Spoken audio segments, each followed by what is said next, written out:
Ir desta para melhor, mas ir em frente. Ir desta para melhor, mas com toda a gente. Ir desta para melhor, num lugar diferente. Ir desta para melhor.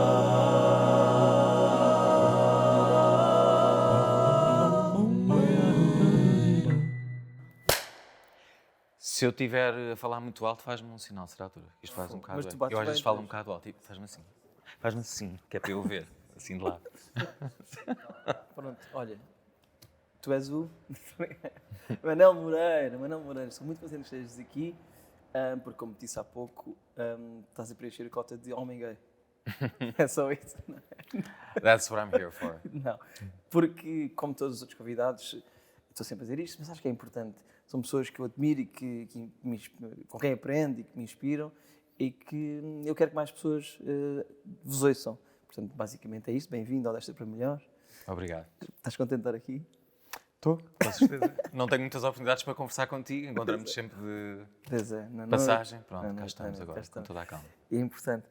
Ia perguntar, começar, eu sei que é meio clichê, mas vamos começar pelo estado da homofobia em Portugal e no país, etc.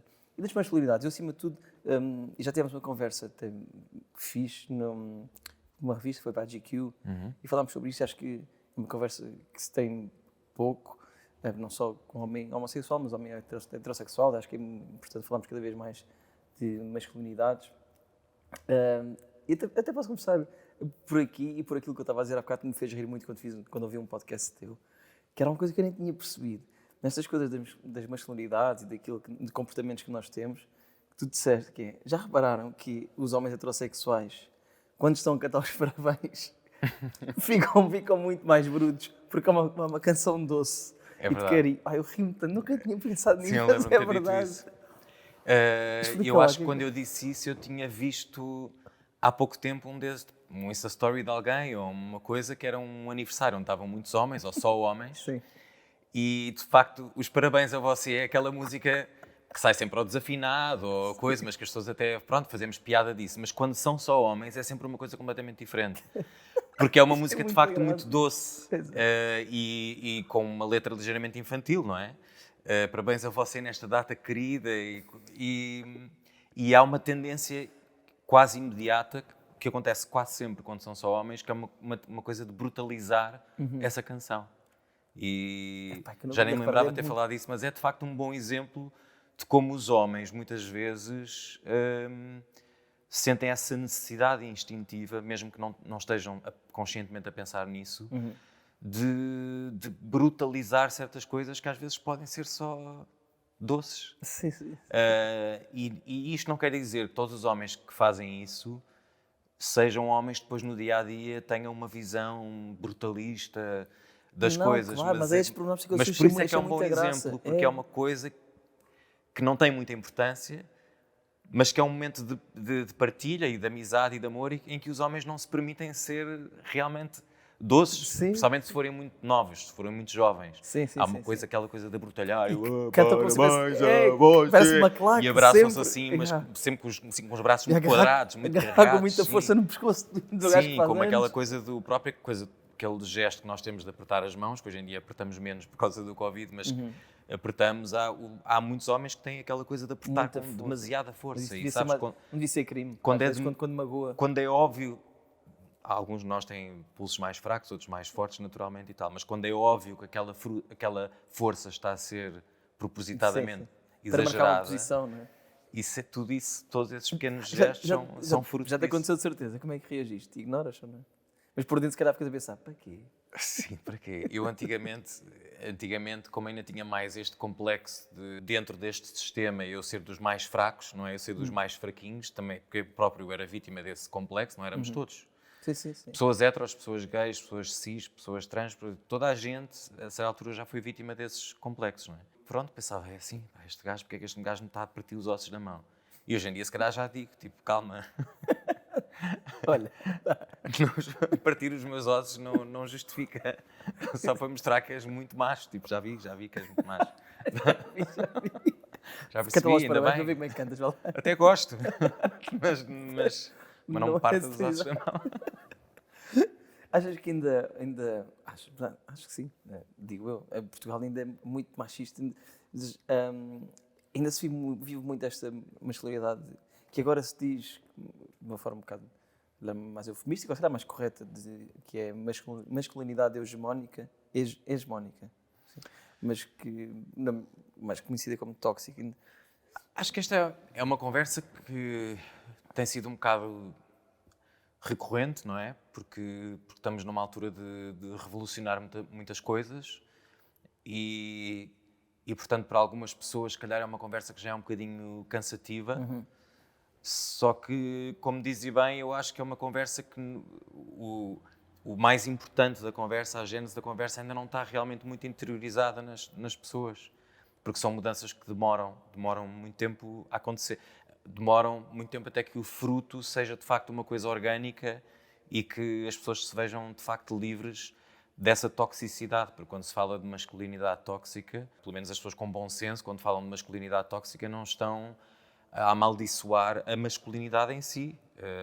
O masculino existe, como o feminino existe, e depois há homens que são mais masculinos, mais femininos, e mulheres também, e pessoas não binárias, etc. Exato. A masculinidade torna-se tóxica quando é imposta como uma obrigação, como uma necessidade de quase forjar uma virilidade extra e que faz de ti um homem verdadeiro.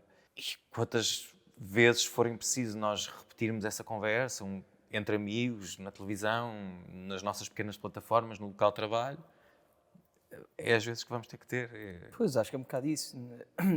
Há pouco, no outro dia estava a falar com o Kiki Isoto, não era sobre este assunto, mas ele dizia que para ir ao nosso podcast, o Bar Aberto, se calhar vou falar de saúde mental, mas se calhar está um bocado batido, já toda a gente... Eu acho que não está batido, enquanto todos estes assuntos tão importantes para a sociedade, seja falarmos de masculinidade, de feminismo, de racismo, homofobia, direito à habitação, o que for, enquanto as coisas não estão resolvidas, nunca estão realmente batidas. Sim, sobretudo... Pode haver uma certa saturação, como disseste, e às vezes as pessoas ficam lá muito reativas se falarem em masculinidade tóxica, mas as coisas não estão resolvidas, não é? Sim, e sobretudo acho importante não perdermos a noção. Tu agora elencaste uma data de coisas que parecem completamente diferentes, mas não perdermos a noção que praticamente nenhum dos nossos problemas estruturais enquanto sociedade, enquanto seres humanos que convivem uns com os outros, quase nenhum desses problemas está completamente resolvido até os outros estarem. E eu acho que essa é uma das coisas que as pessoas ainda têm mais dificuldade em perceber. Quando digo as pessoas, digo nós todos, eu incluído. Mais dificuldade em perceber e encaixar, porque eu posso passar imenso tempo a falar sobre questões LGBTI, sobre os problemas das pessoas gay como eu, ou de pessoas de todo o espectro LGBTI, mas eu não, mesmo que amanhã por milagre essas questões ficassem todas resolvidas e as pessoas de repente fossem todas super open-minded, a pobreza continuaria a existir e montes de outro tipo de discriminações e misoginia continuaria a existir, e às vezes essas coisas existem em sobreposição, não é? Portanto, são somatórios de opressões. Claro. E acho que, sobretudo, na época em que vivemos, o mais importante é combater a ideia, e isto para fechar aqui um bocadinho no ciclo do que estávamos a falar sobre estas conversas serem saturantes ou não serem saturantes, é combatermos a ideia de que nenhuma destas coisas é mutuamente exclusiva, que é basicamente um dos argumentos pilar das pessoas que não estão muito interessadas em fazer mudanças e fazer revoluções, é que nós temos sempre coisas mais importantes em que pensar. E tu vês isto nas conversas do dia-a-dia e vês isto muito na política, cada vez mais, e nos debates sobre os temas importantes, é que nós temos outras coisas importantes para resolver. E tudo é importante. Os jornais têm várias páginas, por isso mesmo. A Assembleia da República tem comissões para isto e para aquilo, claro. Os deputados têm especialidades, por isso mesmo, porque nós podemos e temos a capacidade de resolver vários problemas ao mesmo tempo. Sim, quando as pessoas dizem isto agora não é importante, falta aquela parte da subentendida que é o para mim. Quase sempre, sim. Mas atenção, eu também acho que não pode haver uma arrogância que às vezes nos é quase instintiva, na nossa ânsia de querermos resolver problemas, de desprezar uma pessoa que diga não, mas eu não tenho de facto, por exemplo, se falarmos de economia, de finanças, eu não tenho de facto dinheiro para dar a comer aos meus filhos, e isto é muito mais importante do que estar a resolver coisas LGBTI. Claro, e portanto, alguns no meio disto, está o equilíbrio, porque qualquer um de nós pode ser vítima a certa altura do populismo, de entrar na cena do populismo. Se eu estiver muito revoltado porque há um problema que de facto ninguém me resolve, pá, eu não quero saber dos outros problemas. Lamento, estás a ver? E portanto temos que ir encontrando todos o bom senso, ajudarmos uns aos outros a encontrar o bom senso de dizer, espera lá, mas isso não é mutuamente exclusivo com os outros problemas. Eu acho que esse é um dos maiores desafios.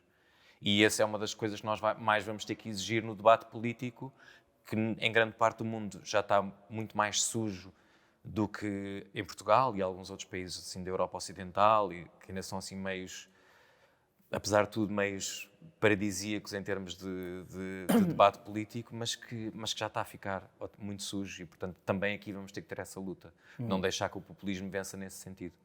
E tenta assustar. Eu queria voltar à masculinidade, mas já voltamos mais tarde. Agora isto também é interessante.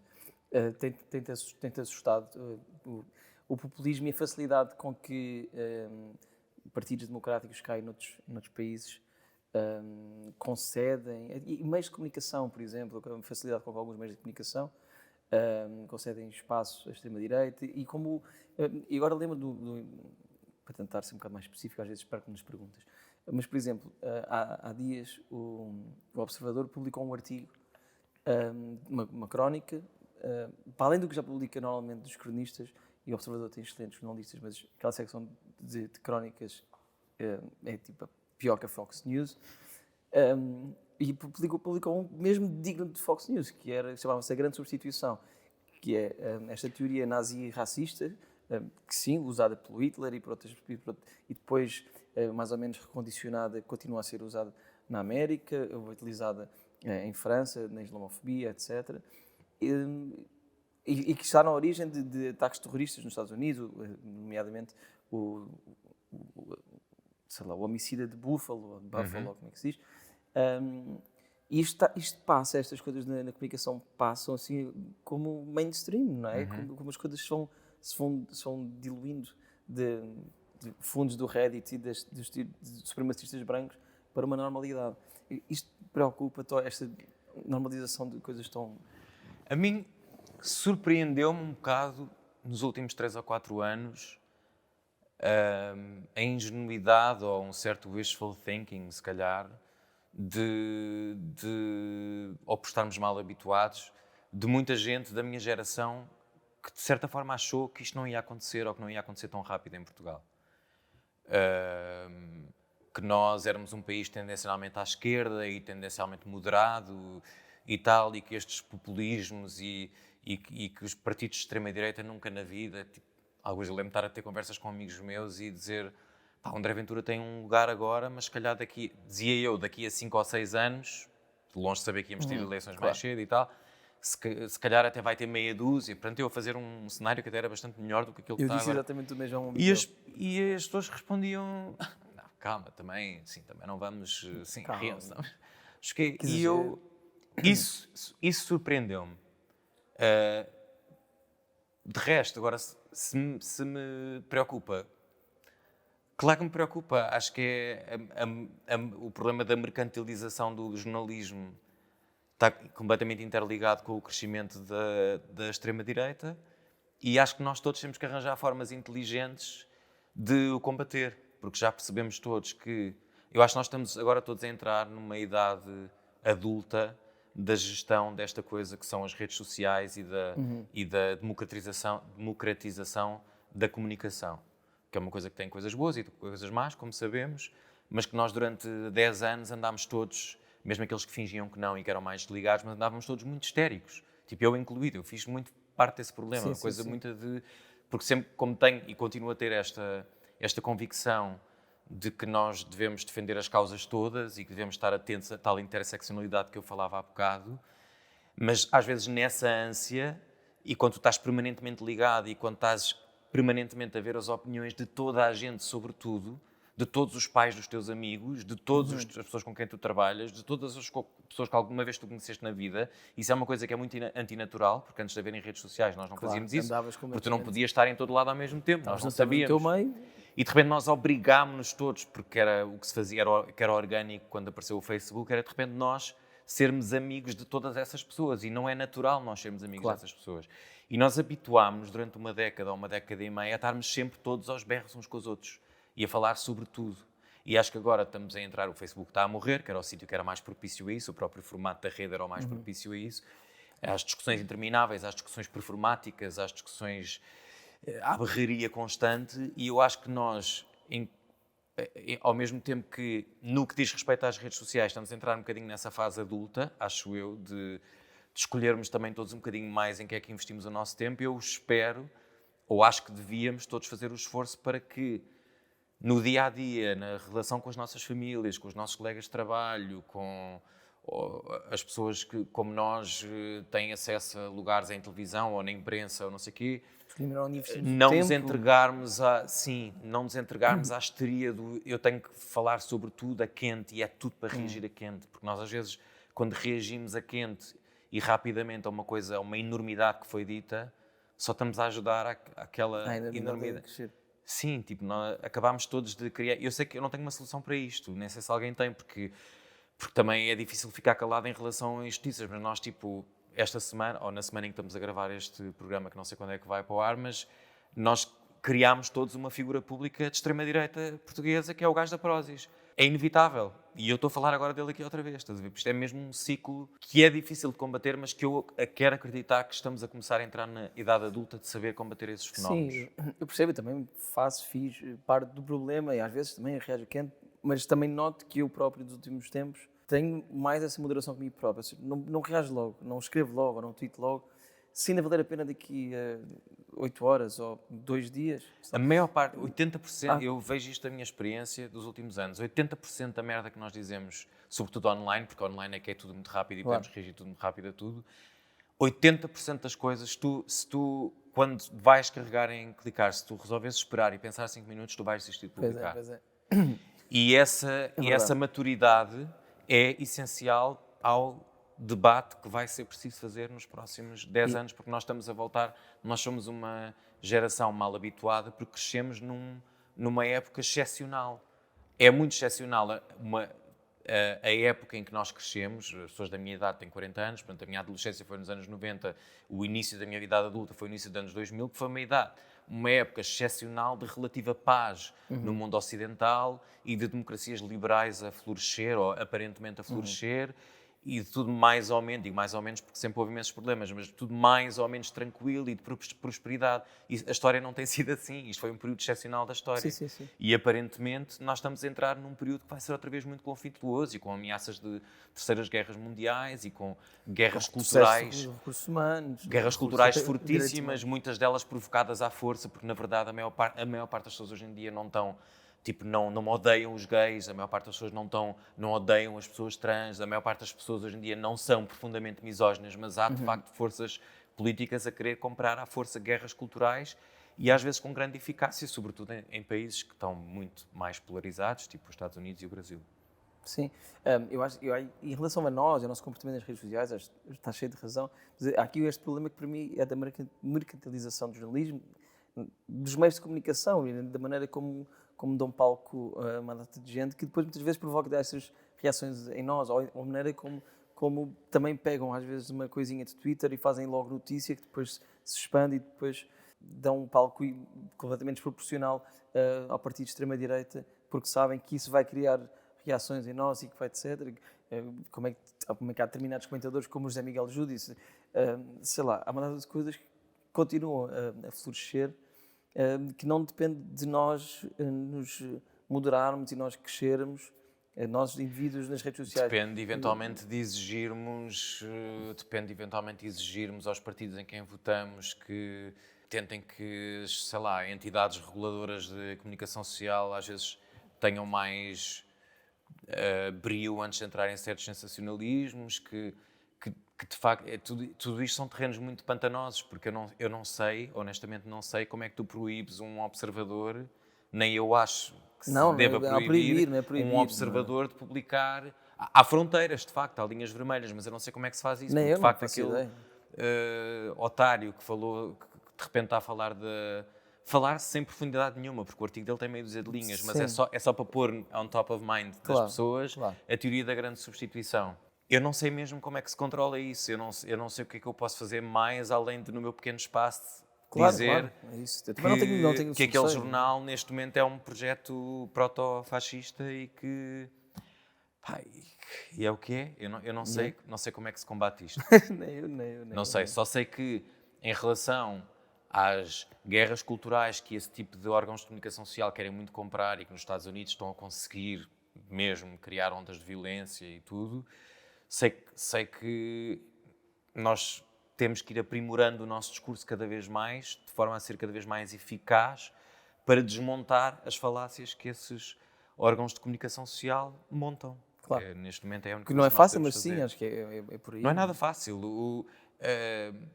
Por exemplo, um exemplo estúpido, mas prático. Há 2 ou 3 semanas ou 4 houve os Brit Awards, um dos grandes prémios de música, acho que no Reino Unido, que deixou de ter a categoria de artista do ano feminino e masculino e passaram a ter uma categoria só, que em vez de ter 5 nomeados tem 10. Portanto, juntaram as 2 categorias. E a Adele ganhou, claro, não é? Porque ganha sempre. E ela faz um discurso muito feliz e agradece a toda a gente que a ajudou e com quem trabalhou, e depois no fim diz qualquer coisa de eu sou tão feliz e eu adoro ser artista, adoro ser cantora e adoro ser mulher e tal.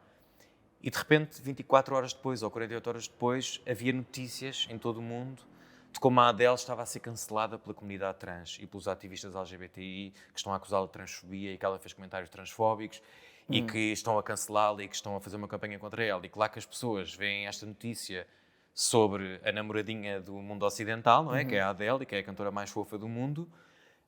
E lá estão estes LGBTI e estão a querer cancelá-la e ela não disse nada de mal e agora tudo é errado e não sei o quê. E depois, no dia a seguir, as associações LGBTI começam a dizer não, mas espera, mas nós não reparámos em nada disso. Nós não dissemos isso. Nós não temos nada contra ela. Nós não a acusámos de nada.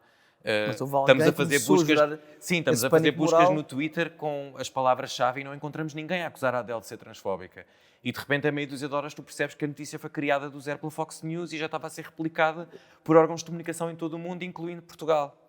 E é assim que estas guerrinhas culturais nascem agora. Mas que servem a alguém. Claro que servem. Nos Estados Unidos têm servido imenso o Partido Republicano, o lado mais extremista do Partido Republicano, lá está a funcionar muito bem, há uma perseguição orquestrada e que está a ser muito eficaz, especificamente contra pessoas trans, que é horrível de assistir a isso. Não, e não só trans, mas agora, como é que se chama aquilo que passou? No Day Gay, como é que se chama? Viste isso? Sim, o Don't Say Gay. sim. Don't Say Gay.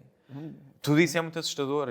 Só no último ano, nos Estados Unidos foram aprovadas para aí 400 leis anti-LGBTI, mas sobretudo anti-pessoas trans, e que afetam sobretudo miúdos ainda em idade escolar, e é tudo muito, muito triste. E acho que nós aqui em Portugal o melhor que podemos tentar fazer é ver que erros é que foram cometidos lá, para nós talvez ainda tentarmos atrasar um bocadinho esse processo aqui. Apesar de eu achar, numa nota mais positiva, achar que em Portugal, neste momento, apesar de ser um país conservador, sim, em muitas coisas, e ainda com uma misoginia muito enraizada e tudo, eu não acredito que haja em Portugal tanta população suscetível a esse discurso como há em países como os Estados Unidos e no Brasil. Eu também quero acreditar que sim. E Acho que é mais difícil aqui conquistar uma franja grande da população só por esse tipo de pânico moral. De pânico moral e de coisa. Eu não acredito sequer que todas as pessoas que foram votar no Chega nas últimas eleições embarquem em todos esses parâmetros, em todas essas coisas. Portanto, fico aqui esta nota mais esperançosa. Eu também acho, e acho que, bom, o meu círculo, o nosso círculo não é referência, mas no geral também acho que sim, acho que Portugal tem feito um caminho, pelo menos aqui, progressista, LGBT, que aí há mais friendly, digamos assim, e vê-se também na quantidade de gente nas marchas, nos prides, etc. E a maior parte das pessoas não quer saber. A maior parte das pessoas não a partir do momento em que o casamento entre pessoas do mesmo sexo foi aprovado, a taxa de aprovação pela população em geral subiu logo imenso, porque é tipo, este problema está resolvido, nós não queremos voltar aí. Nós sabemos, sim, há 12 anos que as pessoas podem casar com pessoas do mesmo sexo. O país ruiu, as os casamentos heterossexuais morreram por causa disso. Não, então está resolvido. A maior parte das pessoas não quer. Sim, claro. A maior parte das velhinhas não quer, não estão preocupadas se é um caso com o José Maria Pincel. Ou se, tipo, não querem saber. José Maria Pincel? Sim. É o meu novo namorado. José Maria Pincel. Já era uma expressão que os meus pais é que diziam sempre quando queriam dizer alguém que não conhece, ou tipo o gajo da esquina. Ou Ai, assim, José Maria Pincel. Ficou ótimo. Deve ser. Tipo, é indiferente. Claro, eu percebo. Mas, então, passando um bocadinho atrás e falando de um pouco mais de ti, cresceste com muita homofobia? Eu não acho que tenha crescido com muito mais homofobia do que a maior parte dos miúdos que cresceram, que foram adolescentes nos anos 90 em Portugal. Ou seja, eu não tive o azar de crescer numa família... E quando digo família, estou a falar do meu núcleo mesmo, porque a minha família é muito grande.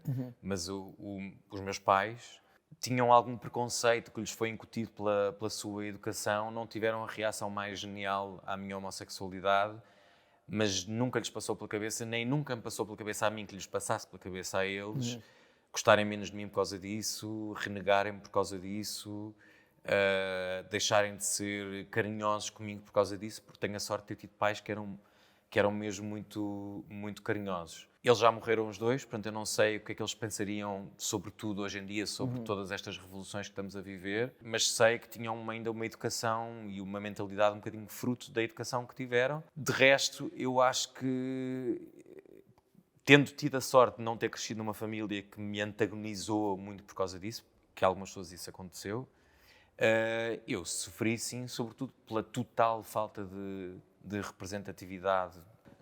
Algumas pessoas ainda têm alguma resistência em falar sobre isto porque acham que é esquisitice, porque quando tu não fazes parte de minoria absolutamente nenhuma, nem sexual, nem étnica, nem nada,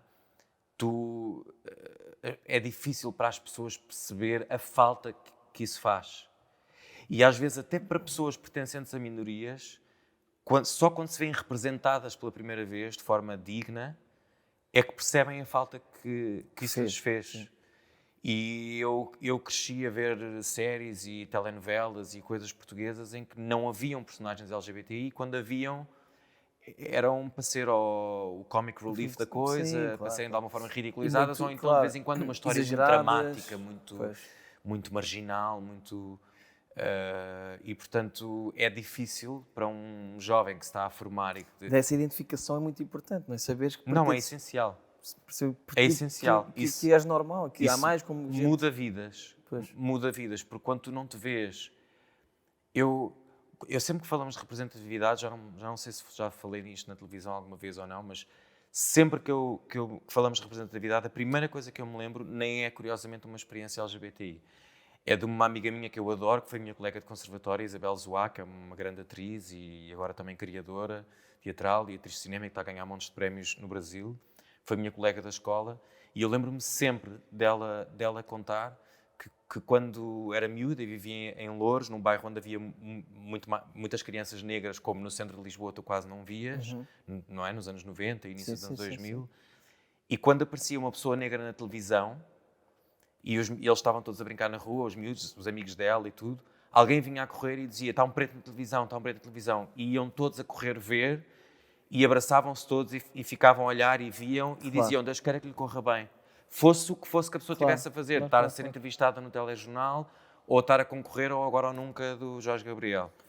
Era tipo, Deus queira que lhe corra bem. Ou seja, iam todos ver porque era muito raro e ficavam a torcer para que lhe corresse bem. Ou seja, a ânsia de que aquilo não corra mal para tu não estares a ser mal representado, porque as pessoas quase nunca te veem e tu próprio nunca tens o privilégio de te ver representado nos mídia mainstream.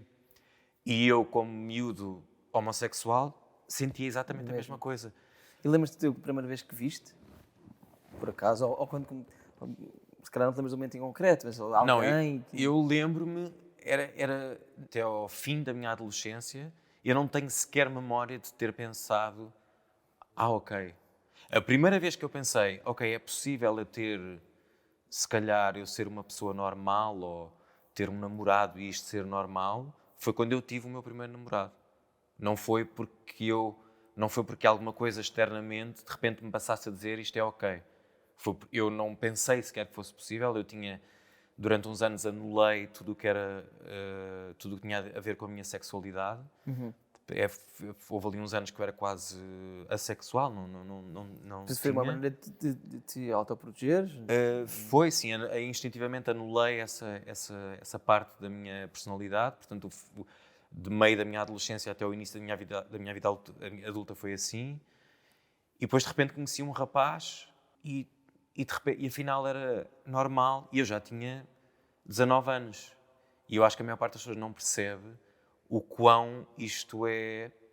A esmagadora maioria dos miúdos, aos 14, 15, 16 anos, mesmo que ainda não tenham namorado ou que não iniciem logo a sua vida sexual e tal, já tiveram apaixonados por alguém, já tiveram paixonetas, já deram um beijinho atrás Já do tiveram pavilhão da escola, já eventualmente já tiveram tesão. Há pessoas que começam Sim. a ter desejo sexual mais cedo, outras mais tarde, ou outras que nunca têm na vida e também está-se bem. Sim. Mas tu chegares à tua idade adulta, tu teres 19, 20 anos e nunca teres-te permitido, porque não sabias que era possível, sentires uma afeição, tipo um desejo emotivo, uma coisa carinhosa, ou mesmo um desejo sexual por alguém, isto é muito, para muitas pessoas, acaba por deixar sequelas para a vida toda, porque é a idade formativa, não é? Portanto, tu entras na idade adulta ainda com tudo por formar em relação, e por isso é que muitas vezes pessoas LGBTI, no início da idade adulta, entram na maluqueira que normalmente as pessoas passam na adolescência, porque não viveram isso. A maior parte das pessoas da LGBTI da minha geração foi-lhes roubada a plenitude da adolescência, naqueles anos formativos das tuas emoções, da tua personalidade, da tua sexualidade. Claro. E portanto foi nesse clima que eu cresci, que sem ser ostensivamente repressivo de uma forma violenta, era completamente desprovido de qualquer representatividade. Sim. E isso é muito violento. Claro. Isso é muito violento. Mas pronto, e felizmente está a melhorar bastante, não é? Portanto, é incomparável. É incomparável. Para muitos miúdos agora destas idades, precisamente, já há montes de gente assumidamente. Mas também falas disso, e vou perguntar isso precisamente, numa entrevista qualquer que deste, que ainda não há o suficiente, mas, e já vou deixar responder, mas já há bastante. Há o Manel Moreira na SIC Notícias, há atores e atrizes montes, e tanto lésbicas, gays, bissexuais, trans. Finalmente começa a saber-se de jogadores de futebol, mas isso é raríssimo e eu acho que era muito importante. E aqui a questão de responder agora tudo isto, involucra tudo como quiseres, também as pessoas não são obrigadas a assumir, as figuras públicas, a assumir a sua sexualidade, não é? Não podemos forçar ninguém, embora seja importante essa representatividade. Sim. Que haja cada vez mais. Sim, esse é outro daqueles vícios que envolve sempre esta discussão, que é quando se fala da importância da representatividade. Nós estávamos a falar mais da ficção e de coisas assim, mas da representatividade nos comentadores na televisão, ou nos cargos públicos, ou na política. Sempre que se fala disto, há sempre logo alguém que vem com a conversa de mas as pessoas não têm que se assumir, ou não têm que falar sobre a sua vida privada. E essa é uma das maiores falácias desta discussão, que é tu assumires ou tu deixares de esconder, que não é obrigatoriamente a mesma coisa, a tua orientação sexual não equivale a tu falares da tua vida privada. Correto. Há pessoas, há figuras públicas, nomeadamente políticos ou pessoas com outro tipo de cargos, que tu nunca ouviste falar sobre a sua vida privada. Usam um determinado vocabulário às vezes para esconder, ou não? Sim, mas eu ia dar o exemplo contrário, que é que são pessoas que nunca falaram, nunca expuseram sobre a sua vida, não dizem onde é que gostam de jantar, não falam sobre a relação que têm com os seus pais, ou com os seus irmãos, ou com a sua mulher, ou com o seu marido, não sei o quê, mas tu sabes que eles são casados com um homem ou com uma mulher, porque nem que seja porque se menciona, sim, eu fui a um evento com a minha mulher e fiquei impressionado porque vi aquilo a acontecer, portanto, não é? E essas pessoas não falam sobre a vida privada, mas tu sabes se são homossexuais ou heterossexuais, normalmente são heterossexuais. O contrário também acontece, que é, às vezes há pessoas que tu, ou porque conheces, sabes que são homossexuais, mas vão, por exemplo, ao Alta Definição do Daniel Oliveira e falam sobre todos os parâmetros da sua vida mais íntima, privada, tudo, mas especificamente não falam, não revelam a sua orientação sexual, portanto, não falam sobre com quem são casados ou sequer mencionam. E, portanto, isso não é tu esconderes a tua vida privada. Tendo em conta que expõem tudo o resto, isso é estratégico pela Não, sua o que eu estou a carreira, dizer ou... é, e eu não estou a dizer que acho que essas pessoas deviam Ok, fazer. certo. O que eu estou a dizer é que é uma falácia dizer que assumimos a nossa orientação sexual equivale a falar sobre a vida privada, porque nós temos imensos exemplos de pessoas que falam sobre tudo a sua vida privada, menos disso, e pessoas que não falam sobre a sua vida privada, mas tu sabes com quem é que são casadas, ou com quem é que namoram, ou seja, que são heterossexuais ou eventualmente homossexuais. E, portanto, essas coisas não são mutuamente exclusivas. E eu acho que ninguém tem a obrigação nenhuma de assumir nada, ninguém tem que contar a ninguém se gosta de mulheres, se gosta de homens, se gosta de pessoas, seja o que for, mas tenho pena, porque senti na pele essa falta de representatividade. Tenho pena, às vezes, quando vejo um ou outro colega meu a fazer um esforço ativo para esconder essa parte da sua vida, porque eu sei que isso não é orgânico, não é normal, não é natural, isso implica um esforço e é triste. Claro. Agora, acho que ninguém tem que assumir nada, ninguém tem a obrigação de... Eu acho é que há um lucro óbvio para nós todos quando as pessoas deixam de fazer o esforço para esconder ativamente. Incluído para a própria pessoa, como estavas a dizer. Exatamente. E então, ligando a isso, se achas que, apesar de haver muito mais representatividade, mesmo assim, há pouco. Acho que há 1000 vezes mais do que havia quando eu era miúdo, mas não é ainda proporcional à quantidade de pessoas LGBTI que existem na sociedade.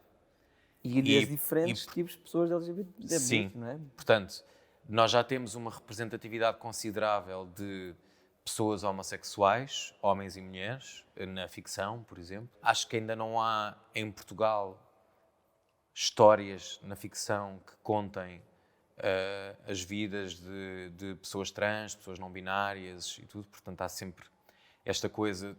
As pessoas homossexuais estão desde o início da luta LGBTI contemporânea, conseguem estar sempre um passo à frente, e não estou a dizer que elas tenham culpa, mas em certas situações tiveram, porque por um instinto de sobrevivência às vezes deixaram-se ficar na linha da frente e deixaram-se absorver pela sociedade por assimilação, não é?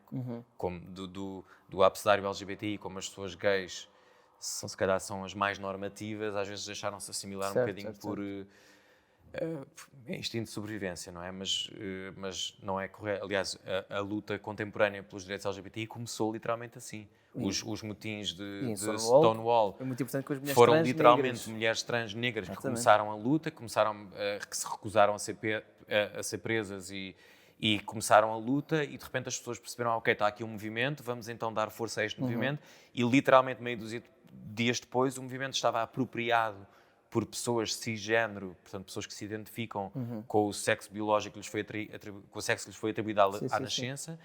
E essas mesmas mulheres trans, negras, latinas, que começaram essa luta, foram postas de parte, porque as pessoas na altura acharam, pá, assim nós não vamos conseguir ser integrados, e portanto as pessoas mais normativas têm que chegar à frente. E há vídeos horríveis da Silvia Rivera a ser posta fora do palco e tudo.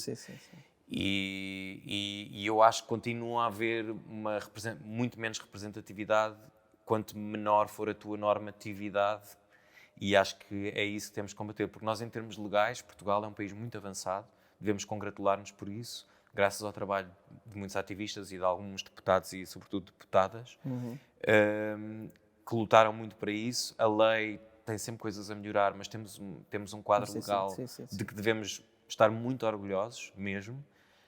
Falta fazer, pois, o trabalho de campo para que essas coisas sejam efetivadas, de facto. E queria ir para aí, neste último terço da conversa, voltamos um bocadinho ao início para tentar ligar, e como eu gosto de falar contigo sobre masculinidades, e como é que isto está ligado também à homofobia, e como é que estes padrões, que se chama caixa do homem, os estereótipos, as expectativas que são criadas em volta de masculinidade hegemónica, que nós temos que esconder as nossas emoções, que a nossa sexualidade é assim, mas porque se demos beijos aos nossos amigos somos gays e ser gay é mau, e como é que isto está tudo ligado, como é que isto nos afeta, por exemplo, a falta de, como muitos pais, homens, têm quase medo de mostrar afeto pelos filhos também rapazes, e depois como é que isto nos torna mais brutos, não só a cantar os parabéns, brutos uns para os outros, brutos na forma de conduzir, por exemplo. Os homens são os que morrem mais a conduzir, porque conduzem de forma mais brusca, mais violenta, correm mais riscos, fumam mais, bebem mais, escondem as emoções e depois, São como é os homens que vergonha... mais cometem atentados nos Estados Unidos, são quase sempre os homens. homicídios, Sim. os homens que são quase todos, quase toda a população prisional no mundo, escondemos as emoções, temos vergonha de ir à terapia e falar, etc. Como é que isto nos condiciona e como é que podemos começar a mudar isto? Bom, condiciona-nos das formas que nós já falámos e de mil outras, não é? Porque os próprios homens, por exemplo,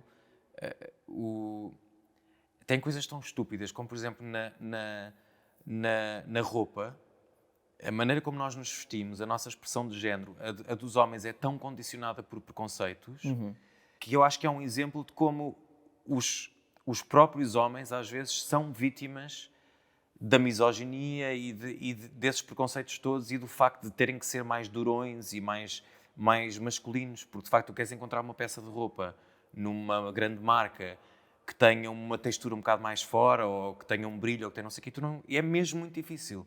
Portanto, isto é um exemplo estúpido e fútil, mas nós somos condicionados de mil formas no dia-a-dia pelo facto de aos homens e dos próprios homens se barrarem a si de exteriorizarem mais, de serem mais festivos, mais emotivos.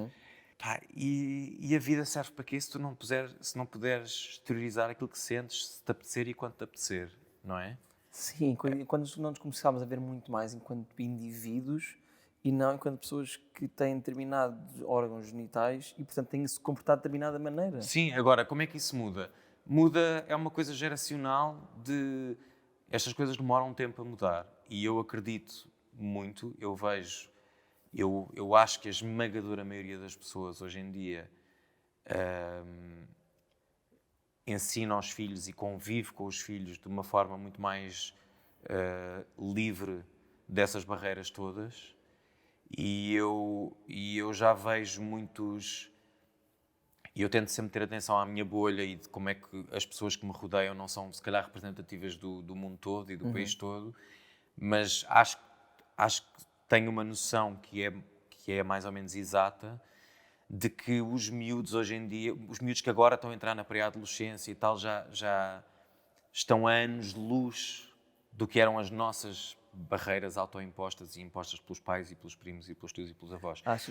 Eu acho que há miúdos que já estão a entrar na fase em que já nem sequer precisam das definições e dos rótulos que nós tivemos que inventar, porque nós não podíamos discutir as coisas sem dar nomes às coisas, não é? E, portanto, este gigantesco abecedário LGBTI que nós temos usado, e ainda bem, e que ainda é muito preciso para que possamos falar sobre as diferenças e como as pessoas são diferentes, e ainda bem e tudo, mas eu acho que há miúdos que já nem vão precisar disso, porque eles já não precisam...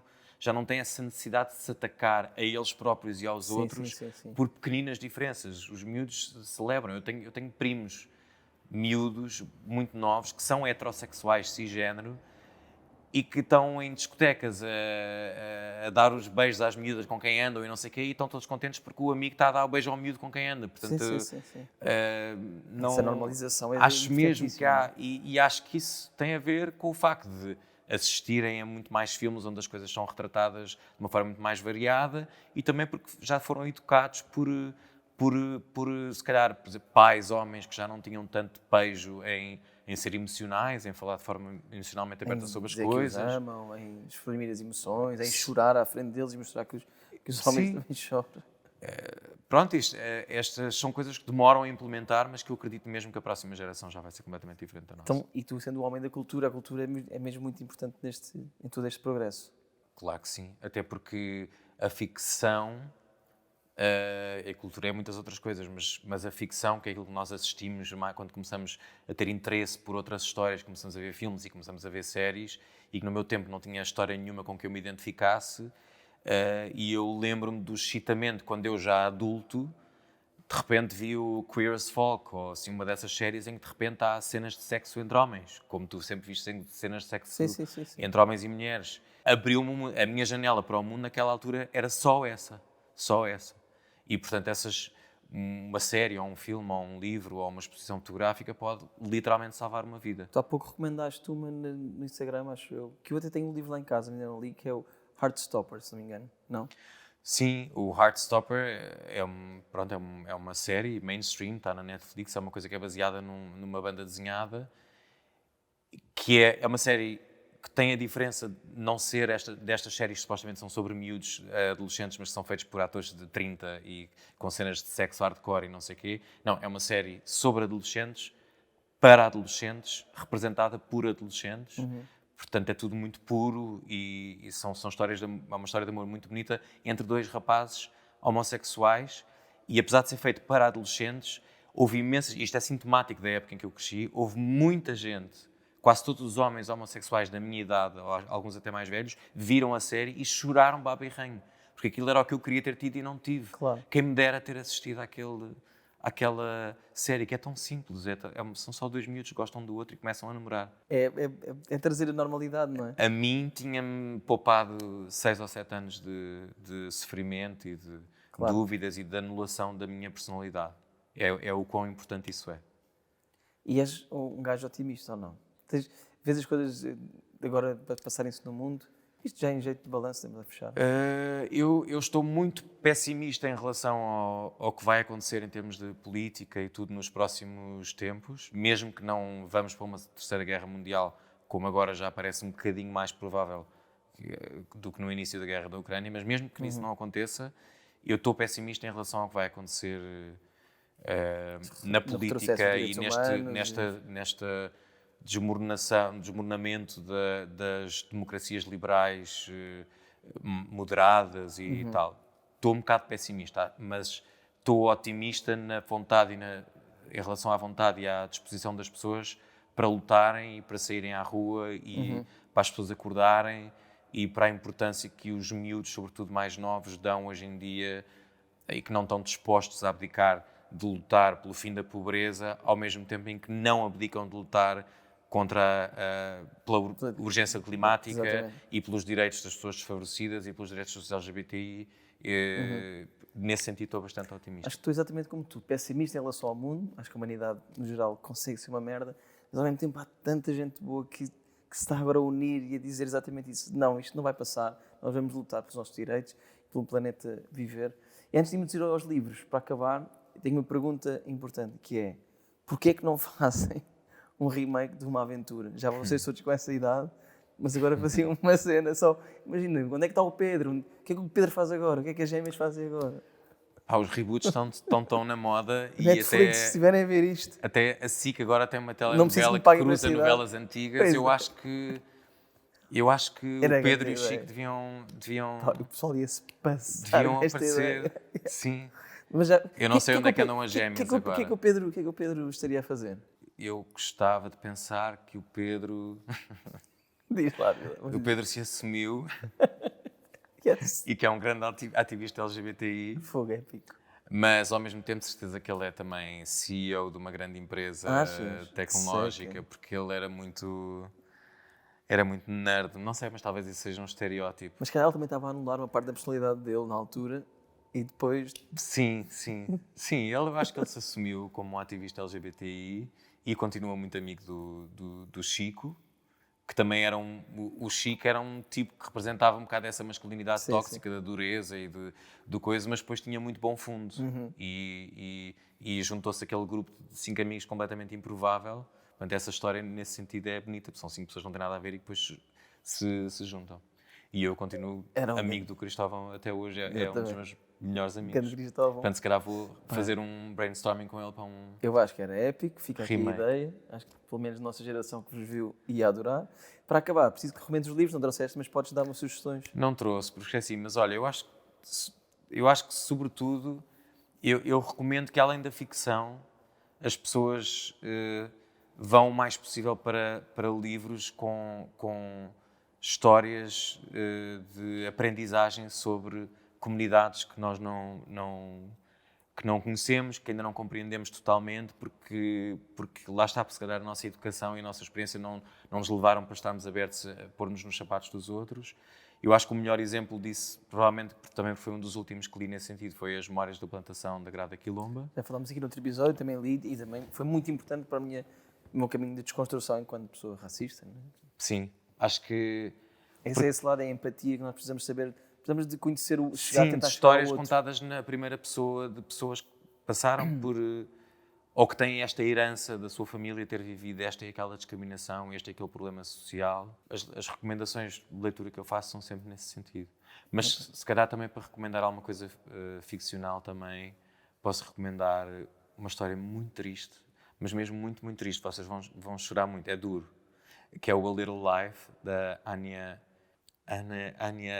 Olha, não vou tentar dizer o nome dela porque eu não quero dizer um nome errado. Pesquisa-se assim. Sim, Anya com H e com Y. A Little Life é um livro comprido, é preciso disposição porque é uma história muito triste, mas que tem a ver, não vou dizer sobre o que é, porque senão revela o drama, mas é sobre precisamente o tentarmos compreender e entrar num desgosto profundo de uma pessoa causado por trauma. Ok.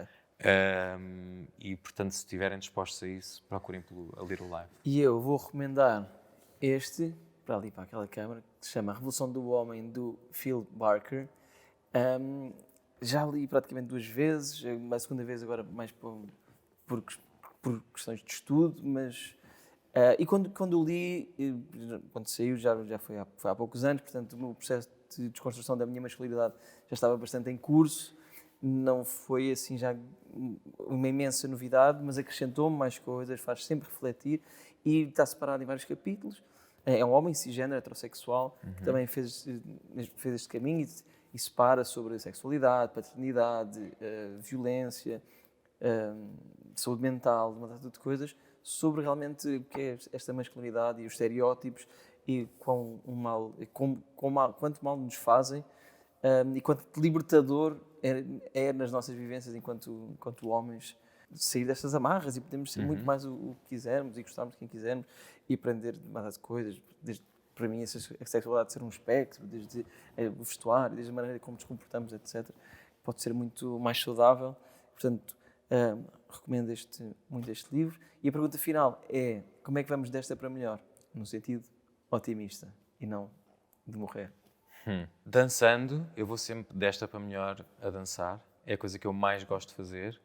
E é uma coisa, isto é um bocado cheesy, mas é mesmo uma coisa que eu acho que a melhor forma que os seres humanos encontraram até hoje de se reunir e de partilhar algum tipo de emoção é através da música, mas especificamente dançando juntos. É a coisa, eu acho que é a coisa mais bonita que nós inventámos esta coisa de nos reunirmos dentro de um espaço e dançarmos todos em conjunto, nem que seja só de forma destrambelhada. E a mim salvou-me a vida tipo, na fase mais negra da minha vida, que durou 1 ou 2 anos, com um problema de saúde de família que acabou com a morte da minha mãe. E durante esse 1 ano e meio, 2 anos, eu praticamente sem exceção, 1 vez por semana ia dançar, sair e exaurir isso. E acho que é onde as pessoas percebem, é uma bela forma das pessoas perceberem que temos muito mais em comum do que aquilo que nos separa, não é? Porque toda a gente pensa aquilo que pensar, chega a um sítio e todos vão dançar e não estou a pensar se aquele gosta de mulheres, gosta de homens. Sim. Portanto, acho que é isso, sim, a dançar. Obrigado, Manel. Adorei falar contigo. Foi mesmo fixe, obrigado por teres vindo. Vou só fazer os agradecimentos finais, como sempre. Obrigado à UC por fazer isto ser possível. Obrigado a todos os convidados e quem está a ver. Aqui em baixo, nestas partes, estão as recomendações dos livros. Pomos também, embora não tenha trazido, vamos pôr aqui. E podem passar no site da UC, procurar isto tudo. Este aqui recomendo muito. Leiam mesmo, pessoal, homens, não homens também, mas é mesmo importante, pode ser mesmo importante para nós. Recomendo também a todos os meus amigos que agora são pais de miúdos e de miúdas, e não sei o quê. É mesmo importante este livro e tudo o que puderem. Podem ver o documentário também O Silêncio dos Homens, podem ver o documentário O Patriarcado, do Pedro Serra, no qual os dois falámos, que não é sobre masculinidades, mas também é, e feminismo. E ia acabar com uma frase que, não, a nossa conversa não os agradecimentos, já volto aos agradecimentos, tu disseste também numa entrevista que é o feminismo, o objetivo é libertar-nos a todos e não só às mulheres, portanto... toda a gente, é sim. libertar toda a gente. Muito obrigado a todos, voltamos para a semana. Ir desta para melhor, mas com toda a gente. Ir desta para melhor, num lugar diferente. Ir desta para melhor.